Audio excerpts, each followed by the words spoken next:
morning and welcome to Rising. We've got a very tragic and somber story to kick things off today, so let's get right to it. Go ahead, Briahna. Well, Robby, a white gunman sporting swastikas on his gun shot and killed 3 black victims inside a Jacksonville, Florida Dollar General on Saturday afternoon. According to the Jacksonville sheriff, a hate crimes investigation has been opened into the murders committed by 21-year-old Ryan Christopher Palmeter, who shot and killed himself on the scene. Palmeter lived with his parents in neighboring Clay County. Per officials, he left behind a suicide note, a will, and racist manifestos indicating his, quote, hate for black people. Palmeter has no criminal history and purchased the rifle and handgun he used in the shooting legally. Jacksonville police told reporters there were, quote, no red flags. However, in 2017, Palmeter was briefly involuntarily committed under a state law called the Baker Act, which states a person can be taken to a receiving facility for involuntary examination if they are considered a danger to themselves or others. Now, police may confiscate firearms during the process of enforcing a Baker Act, but individuals with a Baker Act on their history are still permitted to purchase and own guns in the state of Florida. In the fallout from Saturday's horror, Governor Ron DeSantis traveled to Jacksonville to offer his support to the affected community, but it seems he wasn't wanted there. Florida Governor Ron DeSantis is here. We're going to ask the governor if he will come now and turn remarks.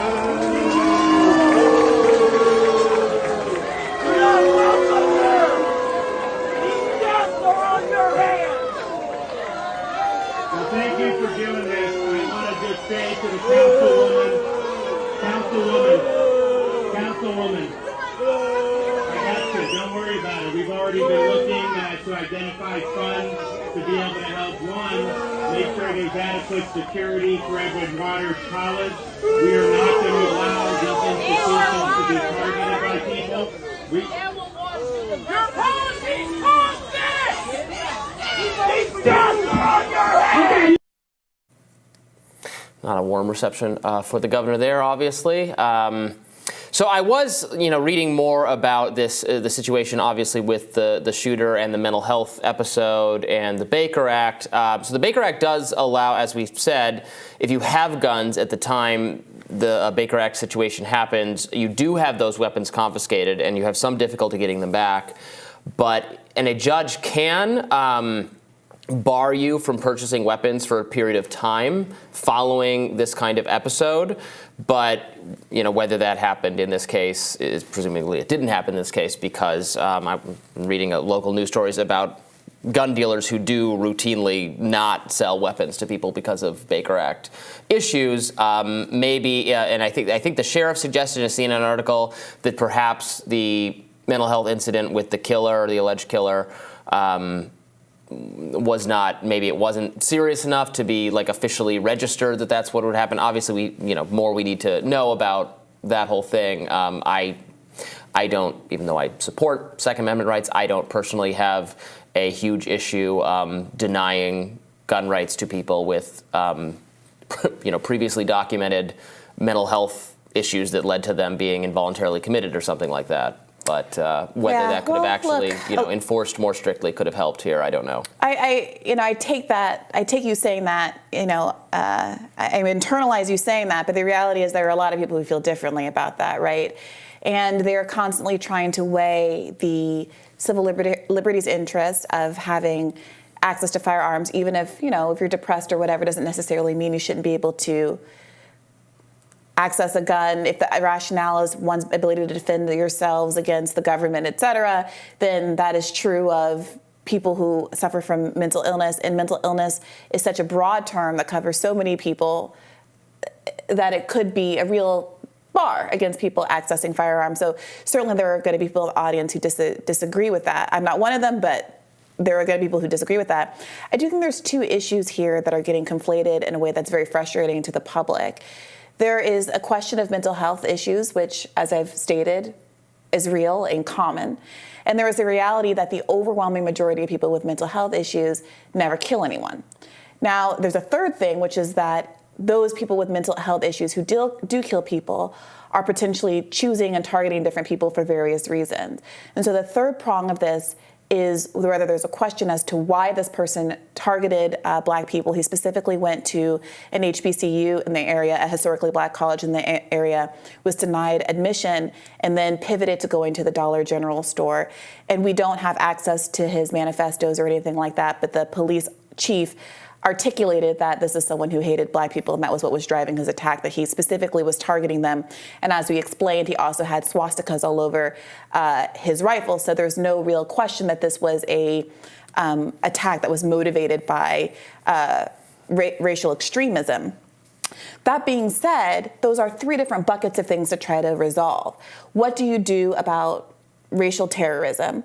What do you do about mental health issues in the intersection with guns? And then what do you do about kind of mental health issues, broadly speaking? And I think that part of why Ron DeSantis was being booed is that in the wake of some of these gun tragedies, there sometimes does feel like a reluctance to confront the what do you do about the intersection of guns and mental health part of it, and saying just mental health, ignoring there's a huge difference between most of the population who has mental health issues that never does anything this heinous. And also, what do you do about the fact that people specifically are being targeted on the basis of their race?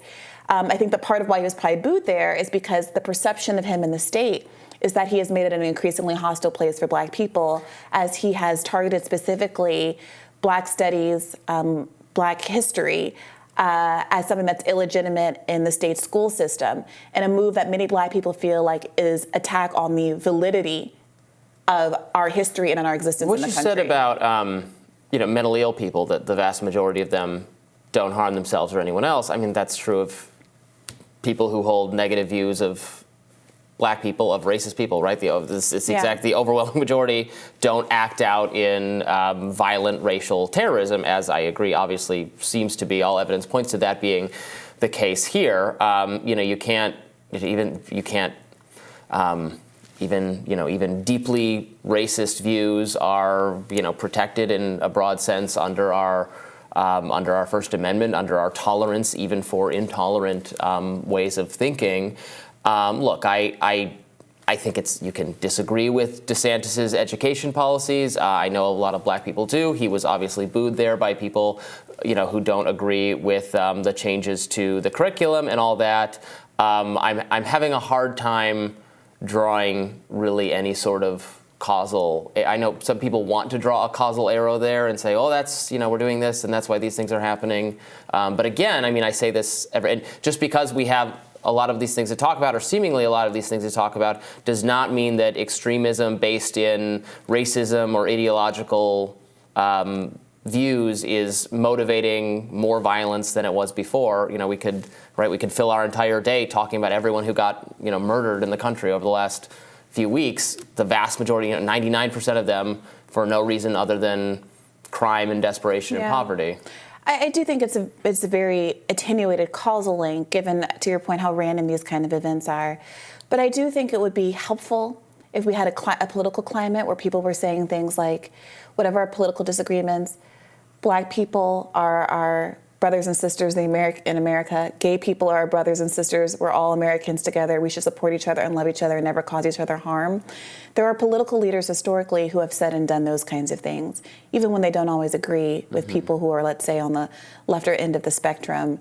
And I feel a real void of politicians who are willing to say, black people aren't bad, black people aren't evil, black people aren't violent, black people don't deserve to be the subject of your hate, which should all be really innocuous, easy statements for people to make about black people and any other group in this country, obviously.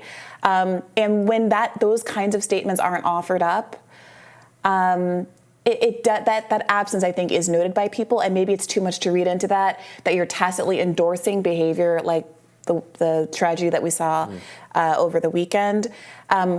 But I think just a little bit of affirmative, before it comes to this, before a tragedy happens and then everybody trots out and says, of course you shouldn't murder people, a little bit of preemptive, we have to be able to disagree without devaluing each other's lives is important.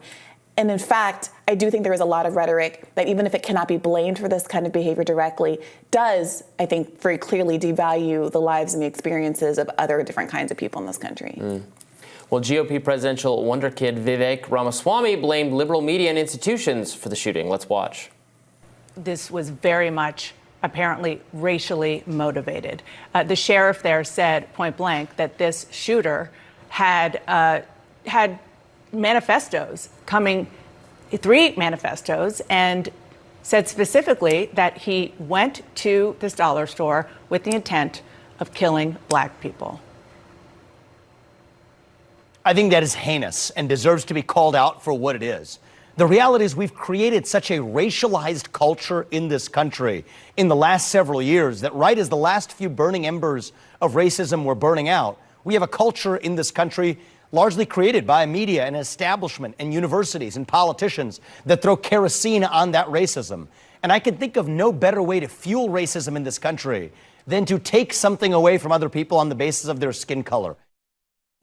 So this was very inflammatory to folks because what it sounds like Vivek is saying is that the cause of a racist attack like this is the politics of people. You might not agree with them, but people like Indy X Kendi or whatever other Black Lives Matter leader, whoever it is, who in their view is arguing for racial inclusion, for racial equality, et cetera. Vivek says taking things away from white people, which is what he perceives that project to be about, that taking things away from white people is making white people angry, and then they do things like this. So it's ultimately the blame falls on black people themselves, people who see themselves as advocating for black interests. And the implication seems to be, well, don't fight for equality or do it in some other way that I approve of, or else you maybe deserve. I mean, he didn't obviously say that, but that's tacit in the idea of placing the blame on them as opposed to the hundreds of years of white supremacy that existed in this country long before we ever heard of DEI. I don't think that's actually what he was saying, although I also don't agree with what he was saying. I think in blaming the media and the universities and the establishment, I think he's getting at a criticism that I have made as well, that the lumping people into identity-based groups can reinforce racist thinking or racial stereotyping in ways that backfire. I think that's what he was getting at. Obviously, it is wrong to blame. I mean, just as liberals in the media, including probably the types of people interviewing him there on CNN and MSNBC, will be saying that things like what happened in Jacksonville are the fault of conservative media or conservative pundits or Republican institutions, just as I think that is wrong to say that. I mean, people are responsible for their own actions, the violence they create, the bad views they have. You are individually responsible for you, is my philosophy. So just as it's wrong to pin it on, Tim Pool or Fox News or something, but he was doing the same thing there because he was pinning it on the university or the mainstream media, and I would say that is also seeking blame and making excuses for what was ultimately the fault of that person. Look, there's an argument that we should never think about societal impact of anything because everybody's responsible for themselves. I know that most people don't believe that on both sides of the aisle because we hear conservatives making arguments about how video games are poisoning kids' heads and TV and Will and Grace is poisoning kids' heads and having a gay pride parade is poisoning kids' heads. There is a belief that things that are happening in the cultural zeitgeist affect people in their behavior. Everybody believes that, but for better or for worse, on both sides of the aisle. What I would say here is that if you raised the example of some of these other mass shooters recently,